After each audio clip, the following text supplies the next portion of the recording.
I think you saw my passion on this earlier, but there are serious issues, and part of that interview from Arise TV, one of the other questions to me was, well, doesn't the CPC damage Nigeria economically in a way that is going to disincentivize economic growth and foreign companies coming into the country? And my answer to them was actually, I think the current state of violence is as much a deterrent of a foreign company or a U.S. company coming into Nigeria. And I know the goal of the CPC is to correct behavior, but could you explain a little bit exactly what you would expect to see out of a CPC and what sort of changes it might bring? And then I want to address the 1.4 million who are considered the internally displaced people, IDPs, in Benue, and what the game plan would be to provide the IDPs in Benue and Taraba, what sort of assistance they can depend on from the U.S. Thank you very much, Representative. This CPC designation, we hope, will focus the energy of the government of Nigeria, as well as our own government here, on all of the tools that we have available. And so by setting up this task force that I referred to and looking at all of the types of assistance that we can bring to bear, but more importantly, what the government of Nigeria can do to own this problem and improve security for all Nigerians, but in particular, tackle this problem that we're talking about. But they have to admit there's a problem first, right?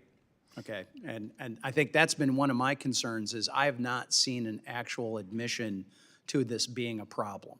It's been given excuses and veneers of a lot of other issues that get parroted both here and in the media. Can you talk about the displaced persons and the help that they could be expecting?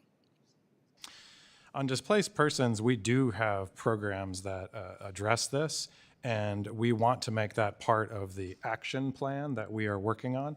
My colleague from DRL may want to provide more in particular on IDPs. Sure. As Ambassador Pratt just mentioned, the State Department is reviewing options to help IDPs.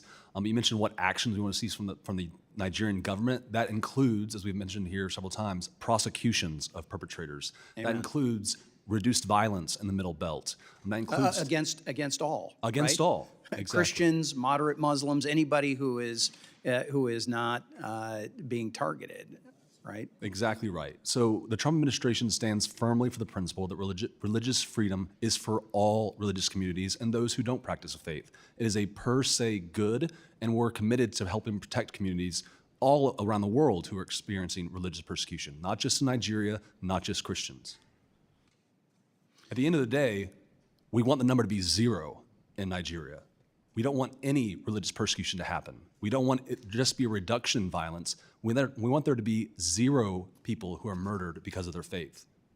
Amen to that. Corruption continues to undermine Nigeria's institutions, including those tasked with protecting civilians sometimes. I've heard from some of these instances and conversations I've had with religious leaders in Nigeria who don't feel that the Nigerian government is equipped to respond to the crisis. How does corruption within the security forces hinder the government's ability to prevent and respond effectively to religiously motivated violence? I mean, corruption is a major problem globally and in Africa and in Nigeria. I think that it erodes capability, right? It erodes the confidence of the forces, especially at the working level. If they see that their superiors are engaged in corruption, that totally undermines the whole enterprise. And I assume that is part of State Department's and this administration's action plan that they want to see out of the Nigerian government. Absolutely. The Tinubu government is a crackdown on corruption. To be more effective, absolutely. All right, thank you. Time has expired. I appreciate the opportunity, Mr. Chairman. Thank you, gentlemen. Thank you very much. Mr.